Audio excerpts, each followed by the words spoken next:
కాకినాడ జిల్లా పిఠాపురంలోని కొత్తపల్లి మండలం మూలాపేట గ్రామంలో మాజీ ఎమ్మెల్యే వర్మ పర్యటించారు.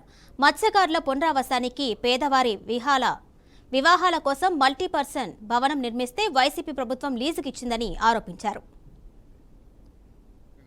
వెళ్ళడానికి ఆ రోజు రోడ్డు లేకపోతే రామాలయం రామాలయం దగ్గర నుంచి సముద్రం ఒడ్డు వరకు సుమారు 25 లక్షలు పెట్టి 40 లక్షలు పెట్టి ఇక్కడో రోడ్డు వేసాం, అటు సైడ్ 40 లక్షలు పెట్టి రోడ్డు వేసాం. అంటే అప్పుడు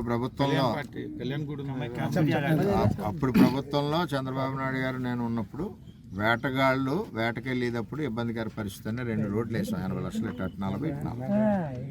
అలాగే మల్టీపర్పస్ హాల్ కట్టాం పెళ్ళిళ్ళకి, తుఫాను ఎప్పుడన్నా వచ్చినప్పుడు ఉండడానికి. దాన్నేమో ప్రభుత్వం అద్దెకి ఇచ్చేసింది, దాన్ని కూడా ఖాళీ చేస్తాం.